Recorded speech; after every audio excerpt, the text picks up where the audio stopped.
Many of you might not know that Muslims were the first to really manufacture paper at an international level. That Muslims were the one who spread paper to the entire globe from India to Europe.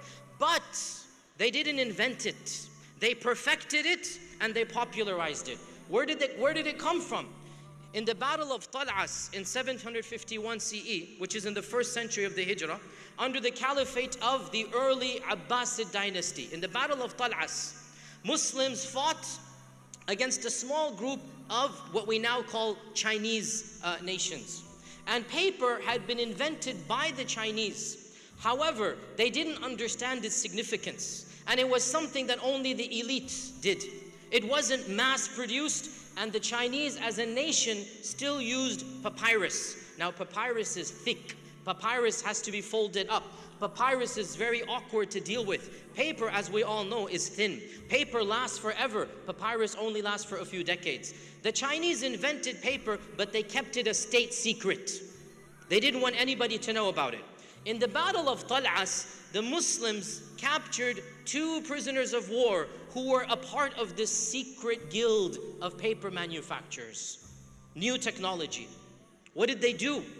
They embraced it. They understood the significance of this. So they took these 2 prisoners of war, treated them like royalty, brought them back to Baghdad, and the Khalifa said, "You shall be free to leave back to China as soon as you teach us how to build paper, how to manufacture paper." So the Chinese taught the Muslims the art of paper manufacturing, and the first manufacturing mill in the entire Mediterranean world was set up in Samarkand. There was no paper in Europe at the time. There was no paper in India at the time. The first manufacturing mill was set up in Samarkand, and the Muslims experimented and they produced a better quality of paper.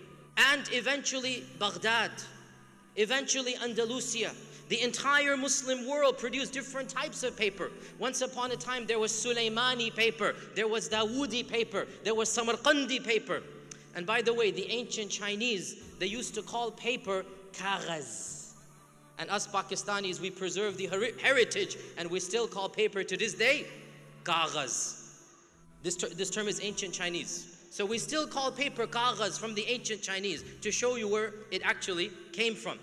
Eventually the government, the Islamic government, adopted paper as its official means of communication. So paper spread throughout the Muslim land, from Andalusia on the one side, on the west, all the way through Algeria, Morocco, Egypt, all the way through Arabia, Damascus, Syria, Palestine, Iraq, all the way down to the borders of what is now China, Uzbekistan, Tajikistan. Paper became the norm, and with paper, what comes with paper? Books, education, universities, institutions, libraries, because paper is the medium of education. And it is not a coincidence that Islamic science has flourished, the writing of books flourished, scholarship flourished when paper was discovered. And with paper came, as I said, the largest universities in the world. The first universities and the largest libraries were Islamic libraries. And the fact of the matter is that Muslims were the first to have something that we now understand as being a university. And this is not a braggadocio claim. It is a claim that has been documented by researchers. A famous scholar, George Makdisi, has an entire book called The Rise of Colleges in Islam. You can find it on Amazon. And in it he documents the first colleges and the first universities were those produced by the Muslims. The notion of adults getting an education was something that Islam did. And of course, it's not a coincidence. All of this is happening with the medium of paper flourishing. The West eventually discovered paper.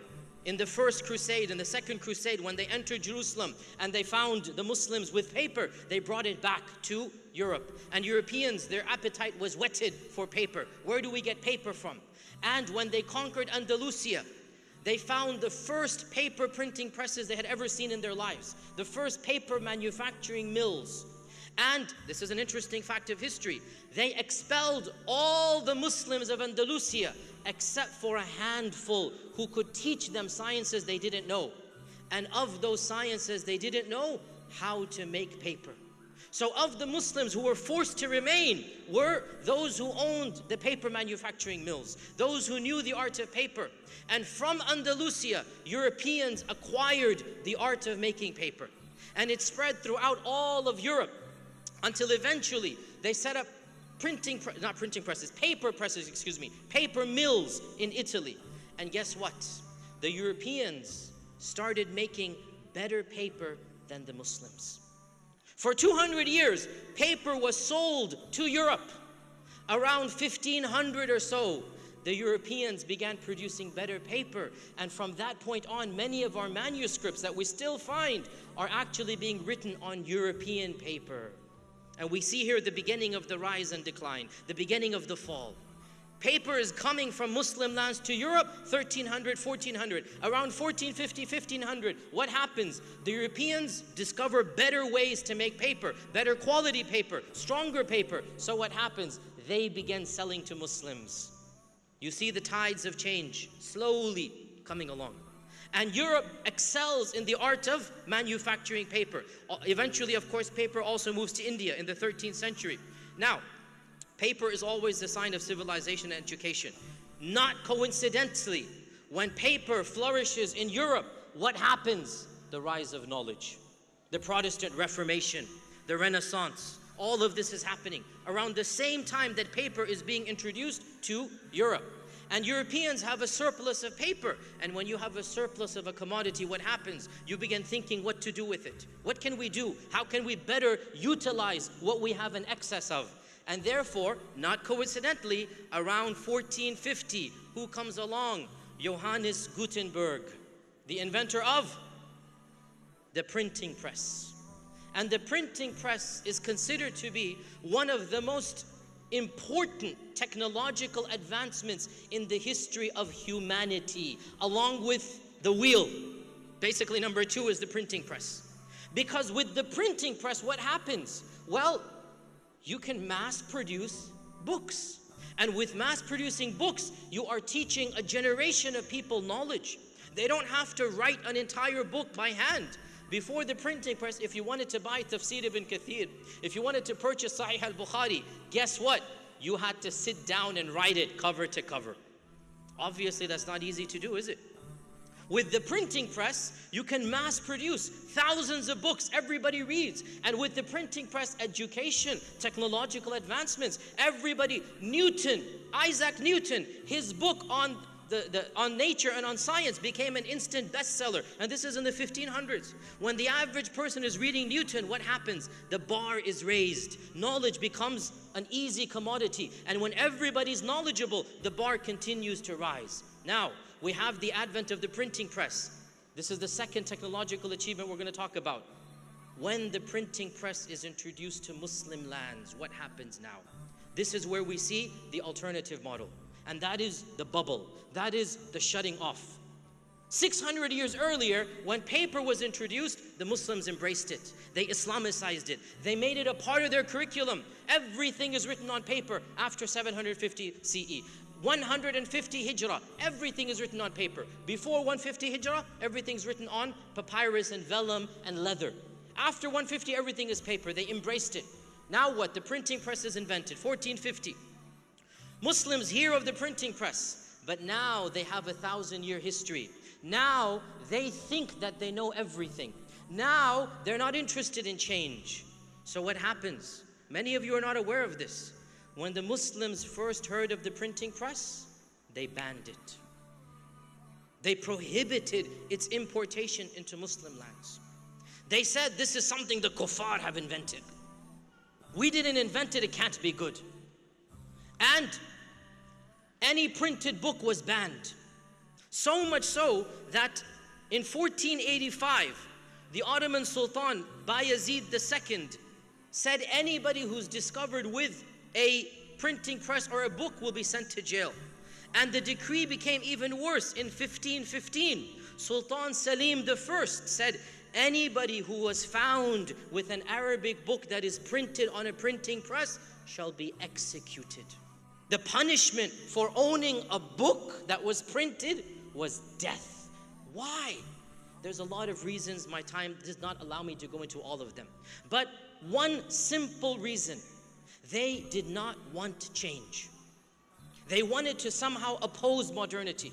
They wanted to live in a shell because they were so confident our ways are the right ways. We are the right religion. We have the true teachings of the Prophet ﷺ, so we don't care if they invented paper or the printing press. We're not going to take it.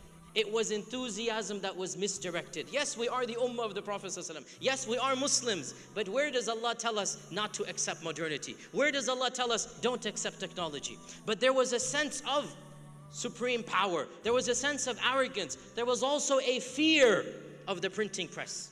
Everybody's going to start reading. What's going to happen? There will become Sheikh Google and Mufti Wikipedia, as we're now scared of in the internet era, right? You ask Sheikh Google for your fatwas. There's a fear of change. So what did the Muslims do? They banned it. In the meantime, books are flourishing in European lands. Thousands and thousands of works. Not coincidentally, Martin Luther's Reformation utilizes the printing press. He prints the Bible in German for the people to read, because before this time, the church had banned the reading of the Bible. The Renaissance is coming right after this, challenging scriptures, interpretation that the earth is flat and the sun is going around the earth, and all of these changes that the church had put on the people. Scientists come along and challenges, Galileo and Newton and all of these people. Thinkers come along that change and challenge the political structure. What happens? The entire theocratic state, the entire dominion of the church collapsed completely, because education was too powerful, and ignorance is bound to lose over education. So Europe was forced to change, and the church was forced to cut itself. And it became the Protestant and the Catholic, as you know, branches of Christianity. It is amazing, brothers and sisters, that throughout the 1500s, 1600s, 1700s, and even the early 1800s, printing presses were manufactured and transported, and books were printed across the world, except for lands of Islam. Can you believe that Hawaii and Tahiti in the 1830s had printing presses in their native languages, and you couldn't find a tafsir or a hadith or a Bukhari book printed in Egypt? Because it was haram, it was not right, it was, there was no such thing. The first person to bring a printing press to Egypt was Napoleon Bonaparte. When he invaded Egypt, he brought a printing press and he put it basically in the Muslim lands. It was forced upon the Muslims. The Ottoman Empire collapsed. Egypt was cut away, as you know, by Muhammad Ali. So many changes came along. Eventually, the Muslims were forced to accept the printing press. And the first printing press was around 1840, 1850, 1860, around the Muslim world. And this is why if you go to any Islamic library, you're not going to find a printed book in Arabic in the 15, 16, 1700s. You'll find plenty of books in English, plenty of books in Latin, plenty of books in Swahili and in Hebrew and in the language of Hawaii. I don't know the language of Hawaii, whatever it is, but you'll find books printed in that language. But you won't find books printed in Arabic. Why? Because we were too scared of modernity. And we thought that if we allow the printing press in, it's going to corrupt the minds of our youth. But what happened? Eventually modernity was forced upon us because we were too scared to embrace it. And when that did happen, it was too late. Within a few decades, the Ottoman Empire collapsed. After that, the Sykes-Picot Agreement carved out the nations that we all know of the Ummah. We had one Ummah, now we have, mashallah, 60 members of the OIC.